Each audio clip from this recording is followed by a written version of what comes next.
This is Isabelle Litzler, the place to be to develop your skills and grow your potential. So today I'm going to share with you a few tips on how to approach the tech sector in Switzerland. There's definitely a big space there, mostly around the big cities, just like everywhere else in the world. So you have a hub a little bit in the Lausanne area, in Zurich. So this is really where it's happening. So if you have a skill set, there's definitely opportunities. Now again, I always say this in my videos, but if you're not in Europe, if you're outside of Europe, then the permit obviously is probably going to be a little bit of an issue there. So again, the opportunities are really for people who are ready to be able to get hired and have a European nationality. Now, if it's not the case, it's definitely more complicated, and I have more videos where I talk about non-EU issues. So how do you enter the tech sector in Switzerland? Really, what's the process for that? So the first thing that you want to do is be well aware of the actual jobs that are the most in demand. And the way you do this is by checking online job boards to see a little bit what technologies are in demand, how many years of experience, how do I prepare myself to enter this market? Am I ready for it, or do I still need to take a course or develop my skills a little bit more?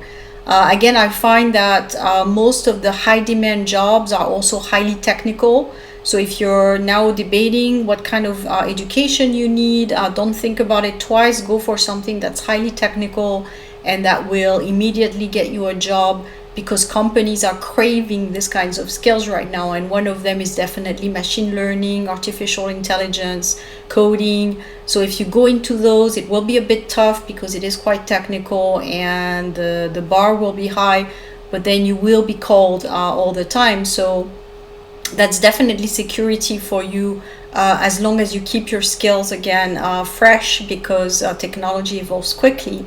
But that's definitely where most of the jobs are going now. And if you want to be taken seriously for the tech sector, you need to bring in this kind of expertise in the technical part. Now, the other jobs like digital marketing, there's always going to be a need for that.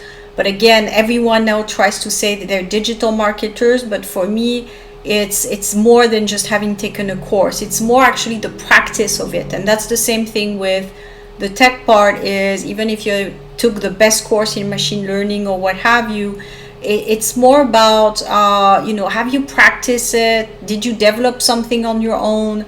Did you support maybe a startup in a project and you build something? Because those things go quite fast. So by the time you finish your course, probably there's already a change there, or a new aspect to it that you didn't, that's brand new. I mean, there's startups just popping every day, so and developing new technologies faster than we can imagine. So I think for me, it's not so much taking courses as much as being curious and trying things, playing with things, going online and testing things a little bit, maybe creating something of your own. So this is more about the mindset and the passion for something than it is about taking a course. So if you want to be taken seriously in the tech sector, it's not so much about what kind of course do I need to get. It's more about do you have that drive, that passion to get into something, learn all the different aspects to it, and spend a lot of time trying to figure it out, and just be a curious person, and just passionate about spending a lot of time fixing things and going into database and trying different elements and all that. So it's a specific type of person. So really ask yourself, are you that kind of a person? Do you get joy from that? The tech jobs are not everyone is ready to go there quite yet. So definitely the future of work is heavily going towards that. So a lot of you will have different rapport with technology. Again, some of you is just natural and you dive right in. Some of the people might be a bit fearful still and not completely ready for that. So you just have to be patient with yourself, take your skills where they are right now, and just see what you need to be taken seriously. Look at the job board, see a little bit what companies are looking for. Are you close to that, or do you have a huge gap? If you need more one-to-one coaching on that, I can help to see really what you need to do to enter that field. So it's really the preparedness to technology. Number two, the job market part. The job market evolves very fast. So you need to have, and I think this is true for everybody, you need more market knowledge. I just can't say it enough. Every time I talk to individuals, usually they will know, of course, their own company they work for, and that's it. So they don't necessarily even know the competitors of their organization. So you need to be more involved with what are the trends going on right now. Read more about, get some subscriptions of some kind to business magazines, or now you have everything also that's going online with information, so you can get the news every day. Just subscribe to and again, when I say the economy, it's not necessarily Swiss based, because everything that's going on now tends to be global. So if you get the Wall Street Journal online, or some type of European information on the economy, you want to understand those things so that you can see a little bit what companies are out there, and what do they do. This is going to help position yourself and say, oh, okay, well, there's all these startups that are booming. I just talked in my last video about the green economy. There's all these startups booming in the green economy, and they need resources in terms of tech in this sector.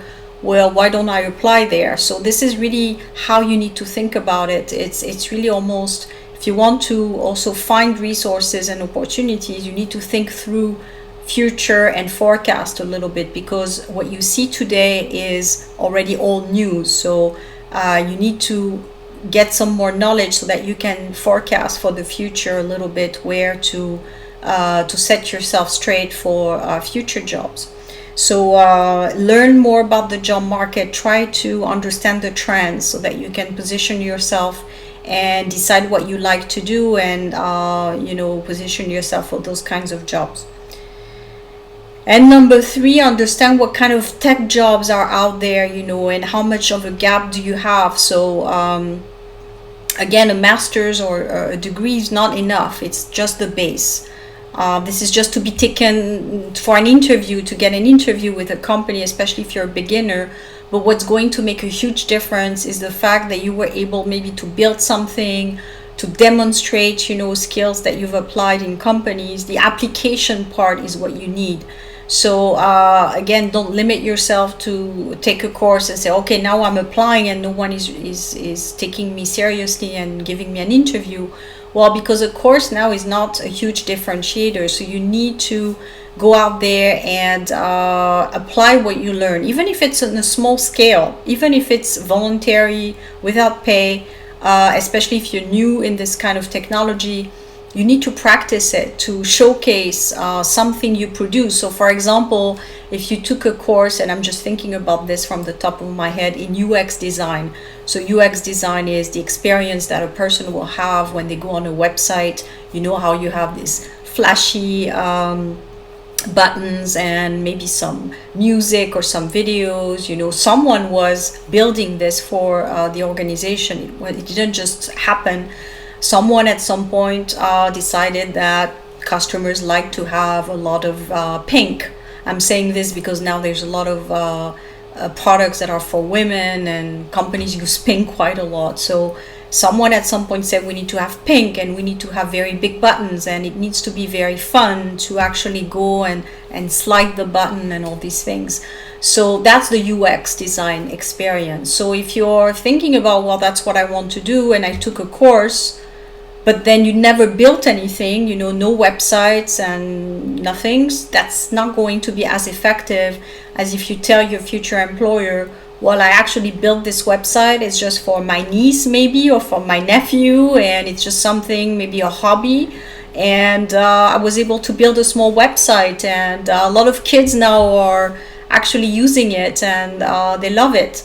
So at least you have demonstrated your ability to build a fun, user-friendly website. So it doesn't have to be, again, for that you build something for a large organization. It could be when you're beginning and you're just new with those skills. It could be something as small as a website you developed on a voluntary basis, maybe even for friends or family, but just to demonstrate that you can build something from beginning to end and it's fun and at least some people used it. So look at it as you're doing, in a startup vocabulary, you're doing a trial. You're trying to see if your product is viable. So you're using a small sample and you're testing it. So there's nothing wrong with this. And I think this is where people think that they need experience with a company and that's the only thing. I mean, look at it a little bit more broad. Volunteering, doing something for a hobby. This is all demonstrating skills. So how do you demonstrate skill? And it doesn't have to involve companies.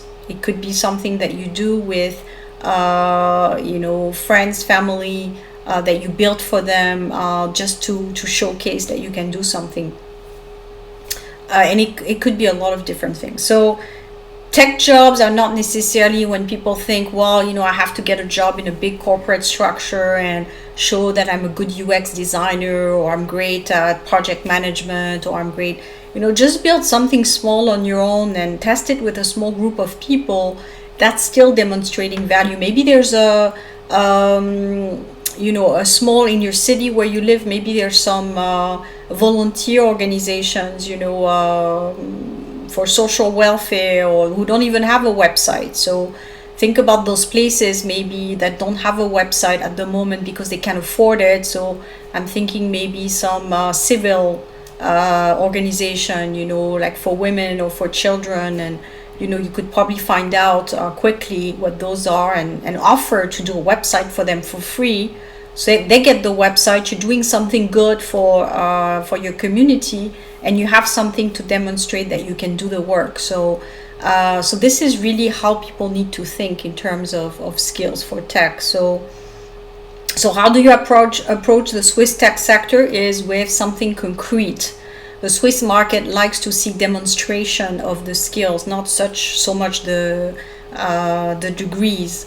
The degrees, again, is the minimum requirement, but that's not even close to being enough. So you need to come prepared. That's what I keep saying. I just answered a question this morning. Someone says, how do I open business in Switzerland? Well, develop a brand, develop a concept, make sure that it works, that you already have buying clients, and then you can be taken seriously when you knock on the door to get registered in Switzerland and say, I want to open this business. You have a background tracking to show that it's working. You have customers, especially in Switzerland, and then you will be taken seriously. Same thing with the job search. If you said, I built this website for a small association down the street from me, and this is how many visits the website gets every month, and I'm a good website designer, and they will take you seriously to give you the project. So it starts there. Start thinking small. Build something before you go to the market. Be prepared. So going to the market a bit amateurish, meaning, hey, I just finished this course, do you want to interview me, is not enough. You need to go there with some demonstration of your skills, a few experiences, and build your network. I have many videos on networking and how to do this. Build a network so you can start engaging with people and sharing with them what you built. And then at some point someone said, hey, this is a great website you built. Could you do something like this for me?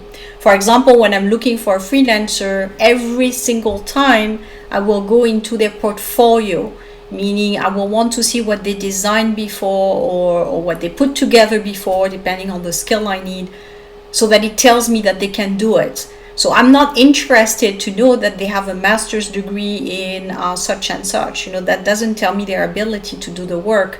I want to see if they actually did it for other clients. So whether, again, it doesn't matter what kind of contract you're looking for, even if it's a permanent job, now employees want to see demonstration of skill and not just a degree. So that's really why I want to close this video. Is if you want to be taken seriously, if you want to have an impact in your application, it's not about having a nicely designed resume and a lot of degrees in it. It's really about doing the work, you know, having built something of your own that you're proud of, and having prepared yourself for the market that you target and your client, your future client or future employer, that you understand their need and you want to be their solutions provider. So I hope this was helpful, and as usual, if you have comments, feel free to post below. Feel free to like and share this video. This helps the channel. I will talk to you soon.